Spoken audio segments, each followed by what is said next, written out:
bem-vindo a mais um episódio do quadro Pioneiros de Luz. Eu sou a Nicole e estou aqui com a Beth e aqui a gente vai conversar um pouco mais sobre a vida dela. Beth, por que você não começa falando o seu nome completo e de onde você veio? Meu nome completo é Elizabeth Lina Turcílio. Eu nasci em 23 de setembro de 1951, na cidade de Ribeirão Preto, estado de São Paulo. E meus pais, José Turcílio, de Janira Bueno de Moraes Turcílio. Eu tenho só uma irmã, um pouquinho mais nova que eu. Qual é o nome da sua irmã? Minha irmã Josira Turcílio da Silva. E como que foi a sua infância? Onde que você passou a maior parte da sua infância? A minha infância foi assim, a metade lá mesmo em Ribeirão Preto, e depois viemos para São Paulo, porque aí meu pai veio trabalhar em São Paulo e nós mudamos. Então foi metade lá e outra metade para cá, né? E como que foi a conversão para sua família? Como vocês foram sempre adventistas? Então, no caso, meus pais já casaram na igreja, né? O meu pai trabalhava e assistiu uma série de conferências, aprendeu sobre a Bíblia e se converteu e se batizou. Você sabe quem que estava fazendo essa série? Não lembro agora o nome do pastor que estava fazendo, mas ele assim assistiu, aprendeu e decidiu, né? Aí a família da minha mãe já foi um pouquinho diferente. A família morava no sul de Minas, meu avô administrador de fazenda, e a minha avó com aquela renca de filho, né? Teve 13. E 3 morreram pequenos, crianças, e aí ela foi criando os filhos. Trabalhava em casa, né? Fazendo as coisas da casa. E o lance da conversão foi o seguinte: um dia apareceu lá na fazenda, onde eles moravam, um menino vendendo farinha. E minha avó comprou farinha e falou assim: escuta, você pode trazer mais farinha para mim no sábado? Ele falou assim: não, sábado não. Podia ter falado, então traz qualquer dia e pronto. Não. Ela falou assim: por que no sábado não? Ele falou: eu sou adventista do 7º dia e no sábado eu não trabalho. Posso trazer qualquer dia. Minha avó, olha, teria terminado a história aí. Ela falou assim: mas por quê? Não, eu quero conversar com a sua mãe, para saber por que história é essa. E a família era presbiteriana, frequentava a igreja, tudo, não é? Mas nunca tinha ouvido falar sobre o sábado. Aí ele combinou com a mãe e com a minha avó, e um dia minha avó foi lá na casa da mãe do menino e levou as 3 filhas mais velhas junto. E a minha mãe era a terceira, foi junto, andando lá pelo meio da fazenda. Aí chegou lá, conversou, ela mostrou: olha, a gente limpa na sexta-feira, a gente cozinha na sexta, e o mandamento fala assim. E minha avó foi ficando assim, nunca tinha ouvido falar sobre isso. E a explicação foi tão assim interessante que ela saiu da casa da mulher decidida a guardar o sábado. Chegou em casa e já foi lá, falou para o marido, mas não, falou com o pastor foi lá visitar, falou: não, na Bíblia está falando que é para guardar o sábado, eu vou guardar o sábado. Ficou muito tempo guardando o sábado, nem frequentava a igreja, porque era longe de tudo. Depois de muitos anos que ela foi se batizar com as filhas, né? Sim. Mas assim, decidida. E aí depois, lógico, minha mãe se batizou, era jovem ainda. Então, quando conheceu meu pai, já eram adventistas. E você, quando que você sente que você teve a sua conversão?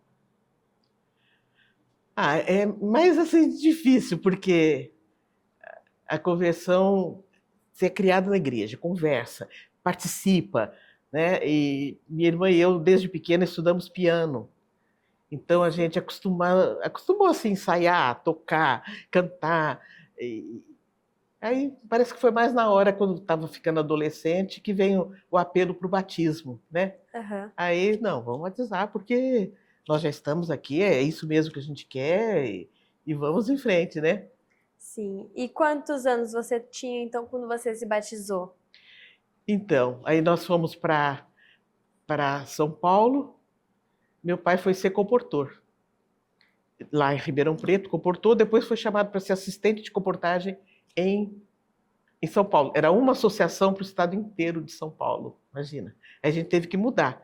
Aí frequentamos a igreja de Santo Amaro e depois eu tinha que fazer o ginásio, minha irmã também. Aí fomos para o IAE, ali pertinho. Mas primeiro Capão Redondo. E aí ficamos assistindo ali, ajudando e tudo. Aí começaram a falar, batismo da primavera, vai ser. Acho que foi o primeiro batismo da primavera que teve no estado de São Paulo, em 1964. Olha, Nossa. 26 de setembro, foi bem na primavera o batismo. E aí eu me batizei, minha irmã também, 26 de setembro de 64. Quem fez o meu batismo foi o pastor Carlos Tavares e dela, o pastor Neville Gorski. Que bom. E então, voltando à sua educação, você começou estudando. Fala um pouco então sobre as escolas, desde a escola básica, onde que você estudou a escola básica? Então, a escola básica eu comecei lá em Ribeirão Preto, depois continuei. Se você lembrar do nome também, pode mencionar o nome das escolas que você... Acho que eu não vou lembrar, não. Mas era a única que tinha. Sim. A única igreja que tinha, era tudo bem... Então era uma escola da Adventista? Isso, uma escola adventista, que era uma sala só, perto da igreja. Era primeiro ano, segundo, terceiro, quarto, tudo uma sala só, e a professora ensinava as 4 séries, né? Estudamos ali e depois viemos para Santo Amaro, na escola adventista de Santo Amaro. Estudei até a 4ª série e depois tinha que fazer o ginásio. Aí vamos para o IAE, então, para estudar. Porque aí meus pais não queriam que a gente estudasse em outra escola, que aí ia ter problema de sábado, essas coisas, né? Aí nós fomos para o IAE, estudando lá o ginásio, o ensino médio. Não tem variedade, assim, foi só lá. Sim. Nossa, só lá. E daí você continuou ensino médio, se formou, e daí a faculdade você chegou a fazer nesse momento? Ou... Sim, fiz. Só um detalhezinho, voltando um pouquinho na história da igreja do Capão Redondo, quando nós chegamos lá, né? E estudamos na igreja, ali participávamos, tudo. E aí um dia, um irmão que cantava no coral, chegou para minha mãe e falou assim: a sua família é de onde? Minha mãe falou assim: é lá do sul de Minas, assim, sim. E como que sua família se converteu? Aí minha mãe contou a história do menino da farinha, né? Sim. Aí ele ficou escutando, a hora que minha mãe parou de falar, ele falou assim: o menino da farinha sou eu. Uau. Gente, dá para acreditar um negócio desse? Depois de 25 anos, o menino da farinha sou eu. Então, nossa, foi aquela coisa, aquele encontro de alegria, né? De falar, nossa, vendo ali a família. Meu pai participava muito na igreja também. Meu pai é um exemplo assim de pouco estudo, mas lia muito a Bíblia, lia muito espírito de profecia e enfrentava qualquer público para falar, sabe? Passava lição, pregava, e então ele se desenvolveu bastante assim na igreja. Sim. Mas aí eu e minha irmã fomos para o IAE, faz ginásio, faz o ensino médio e a faculdade vamos fazer aqui. Estava começando a faculdade de pedagogia. Os primeiros 2 anos foi junto com teologia. Aí não pôde continuar porque tinha que ter a oficialização do curso. Aí parou, a maioria foi para a Unisa, estudar lá na Universidade de Santo Amaro. E aí eu fiquei esperando. Nesse meio tempo eu tinha terminado o curso de piano também, 71. E minha irmã dava aula na CART, a gente ajudava bastante na parte de música. Mas aí alguém falou: olha, vai precisar de uma vaga na escola. Olha, tem a fulana, ela está estudando, ela gosta de estudar, ela quer ser professora. Eu sempre, na minha cabeça, eu coloquei: eu quero dar aula, eu quero ser professora. E aí, em 1973, eu comecei. Quando dei a paradinha da pedagogia para depois continuar, aí eu comecei a trabalhar, dando aula para pré-escola. Crianças de 5 anos e meio, 6 anos. Ali no IAE? No IAE. Trabalhei 30 anos, 30 anos não, 20 anos, já é muito 20 anos na mesma sala, dando aula para pré-escola. 20 anos. Muito tempo. Muito tempo, né? E conforme o tempo, os anos assim, eu ia para o ensino médio dar aula de didática para o pessoal do magistério. Elas faziam estágio na minha sala, a gente tinha essa relação. Sim. E você chegou a concluir o curso ou nem precisou? Não, concluí. Eu fiz, quando comecei a trabalhar, eu fiz um curso de especialização do pré, num colégio lá em Moema. Mas aí depois eu terminei, fui da primeira turma de pedagogia e depois, em seguida, comecei com letras, fui da primeira turma de letras também. Eu gostava de português, de francês. Que bênção. E você lembra a data que você se formou? No primeiro e pode ser em letras também? Mas primeiro... No curso de pedagogia foi 1977. 77. E letras foi um pouquinho depois, mas eu fui da primeira turma, tanto de pedagogia como de letras. Aí eu fiquei pensando, eu não lembro mais que ano que foi. E a data também aí vai lembrar menos ainda. Menos ainda, né? Bom, tudo bem. E você, então, começou a dar aula, e o que te motivou? Você falou que sempre quis ser uma professora, né? Teve algum momento que você viu alguém que te deu vontade? Eu não lembro, assim, de ter... Uhum. É uma coisa, sabe, dentro. Sim. Porque, assim, todas as áreas são necessárias, na área de saúde, na área da informática, tudo. Aí eu queria era ser professora. Aquela vontade mesmo. Sim. E comecei, gostei e não parei. Sim. E quais foram os principais desafios na sua vida acadêmica?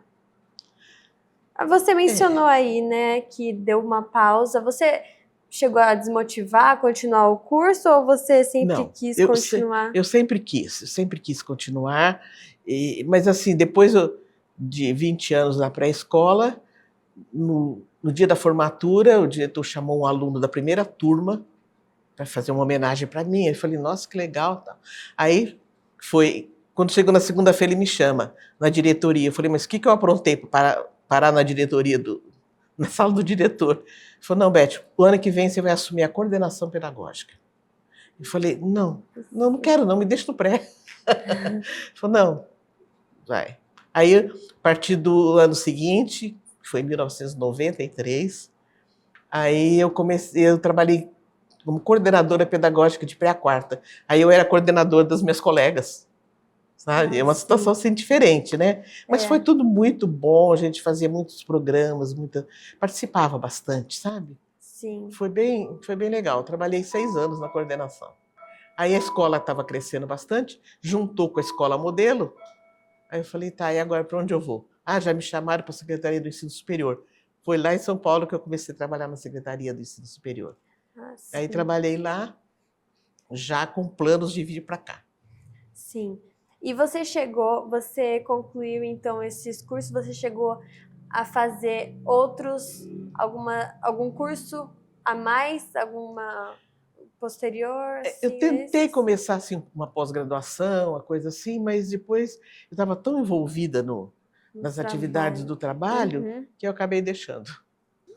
Bom, agora entrando no seu ministério, quando que você começou a trabalhar então para a rede? Era 1990. É porque você já tinha sido um pouco antes, né? Eu entrei em 1973. 73, né? Eu tinha 22 anos na época. Aí trabalhei e foi indo, né? Passando por uma parte e outra até chegar na faculdade. Sim, e você lembra quem que te chamou para ser a professora quando você estava iniciando? Não lembro, viu? Eu tentei lembrar de alguns nomes, eu lembro, falei, não vou falar nome não, senão eu posso esquecer. Eu posso esquecer, é toda uma história, né? Sim. Então, não lembro, assim. Sim. Então, você começou a mencionar, né, que você deu essas aulas, daí você ficou como coordenadora. E então, depois disso, você pode falar brevemente assim, os lugares que você passou, as funções que você teve? Foi lá, né, no IAE, São Paulo, que eu trabalhei na pré-escola, coordenação pedagógica, ensino superior. Aí, meus pais vieram para cá, meu pai tinha aposentado da obra da comportagem.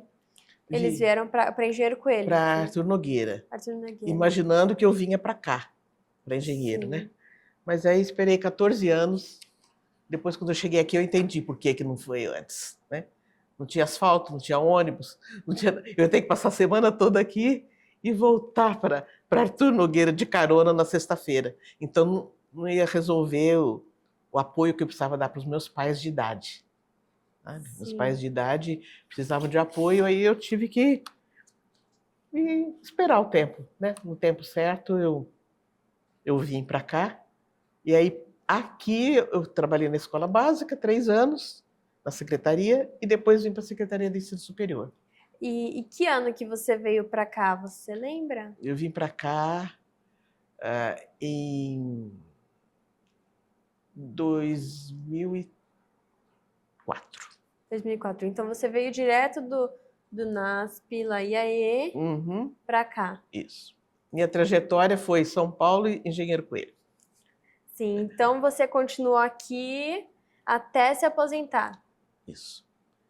E aqui você continuou na mesma função ou você mudou? Não, da escola básica passei aqui para a Secretaria do Ensino Superior, fiquei 10 anos trabalhando na secretaria, mexendo com documentos de alunos, tudo, e daí me aposentei.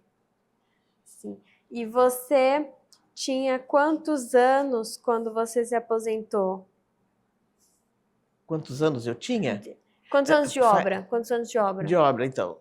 31 lá e 13 aqui. 44 anos.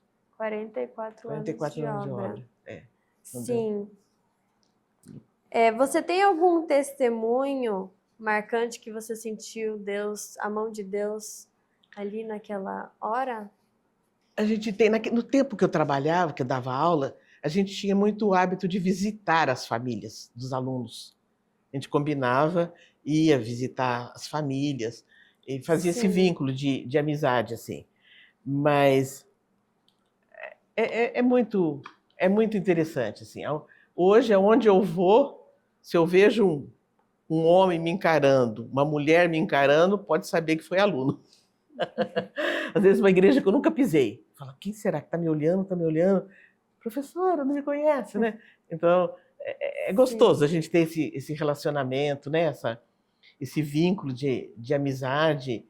E eu tenho, assim, várias recordações. Tem uma muito especial. Se você quiser que eu conte, eu vou contar. Sim, conta. Conto? Sim. Eu estava trabalhando aqui na Secretaria do Ensino Superior um dia, estou saindo do prédio e a gente cruzava com os alunos entrando, né? Cruzo com o aluno, olhei assim para cima, aquele baita. Falei, Henrique, o que você está estudando aqui? Esperando a resposta que ele ia falar, porque estou fazendo teologia. Eu falei, não acredito que você está fazendo teologia. Quando ele foi meu aluno, a família não era adventista. E ele era o mais novinho, do prézinho, e tinha mais 3 irmãos. E um sábado nós combinamos as 4 professoras e fomos visitar a família. Marcou. Quer dizer, a gente não esquece, ele fala até hoje que não esquece dessa visita. Que nós fomos, aí conversa com a mãe, com o pai e tal. E com o passar do tempo, a mãe se converteu, os filhos se batizaram, ela acabou trabalhando na secretaria da igreja lá do Campo São Paulo. E aí encontro ele aqui fazendo teologia. Aí no dia da formatura eu tirei foto com ele, de beca, e a mãe e o pai conversamos e tudo. E ele é o pastor Henrique Melo Gonçalves. Nossa. Acredita se quiser. Sim. Pastor do NASP.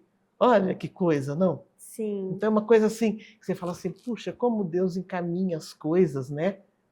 Aí quando eu vejo, escuto a pregação dele, falo, mas quem te viu um menininho de 6 anos? Olha, que coisa, né? Que bênção. Então, qual que você acha que é a importância da educação adventista hoje? Olha, ela é tudo.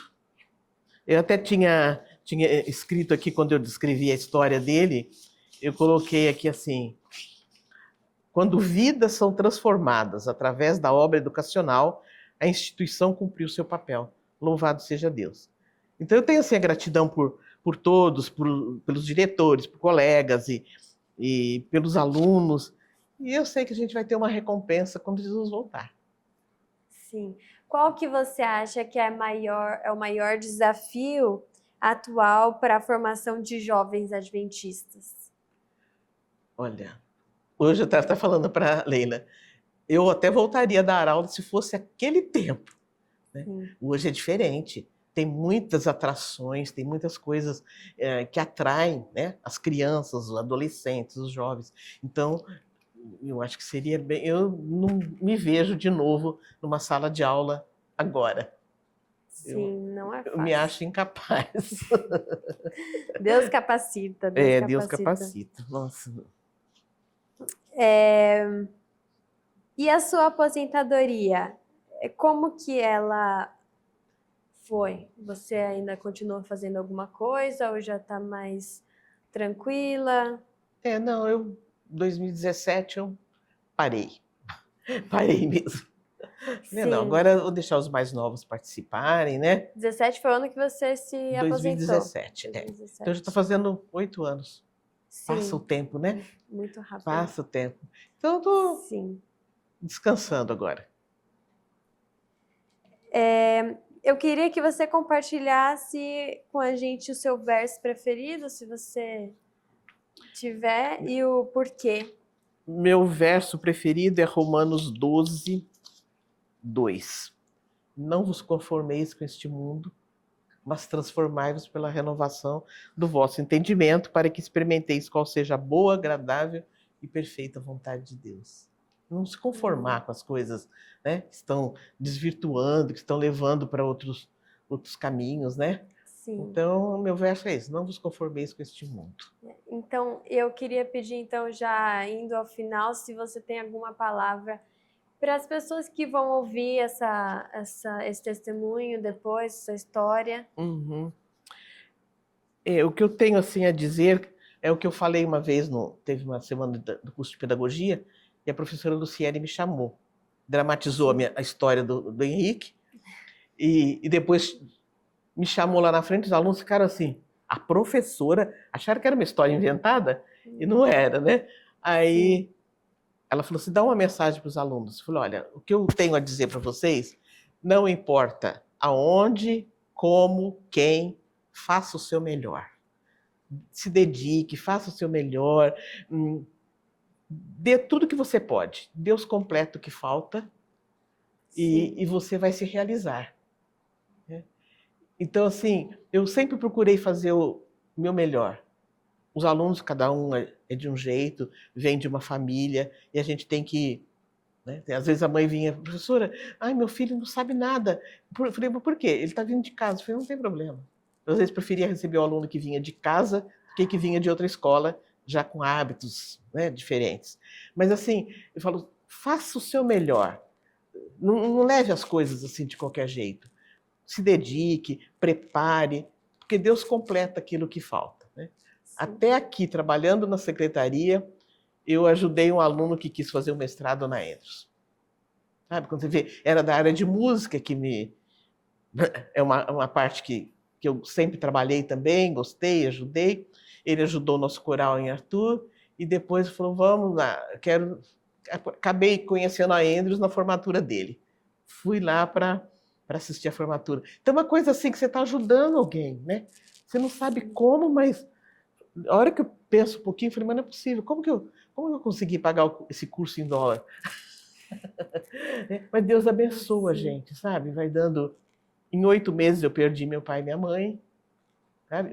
Depois foi o outro, me vi sozinha, até a Leila estava perguntando com quem que eu moro, eu falei, moro com meu gatinho.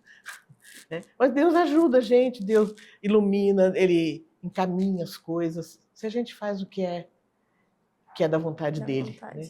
Se esforça ao máximo e no fim dá tudo certo. E outro detalhe é que eu esqueci de mencionar, na família dos 10 irmãos da minha mãe, 9 mulheres e 1 homem. E esse único foi pastor, até aposentar, hoje mora em Curitiba. Que Que coisa, né? bênção, Olha que sim. coisa da história, né? Sim. São coisas que marcam assim a família, tudo. Então eu tenho assim calma, pensar assim, eu fiz o que eu pude, não fui perfeita, erros, tudo a gente comete mesmo, mas não falar assim, eu não quero, não. Fazer Sim. sempre o melhor. Eu tenho certeza que muitas pessoas vão ficar inspiradas pela sua história. Obrigado. E quando a gente chegar no céu, a gente vai ver todo o resultado que ela teve, né? Nossa, eu fico pensando, gente, como que vai ser isso, né? Sim. Você vai ficar até assustado de ver, mas quem é você aqui, né? Mas Sim, com muitas certeza. transformações. Sim. Bom, eu queria te agradecer então por compartilhar essa história com a gente. Quero Ok. agradecer aos ouvintes também Uhum. que estão escutando. E muito obrigado. Tchau, tchau.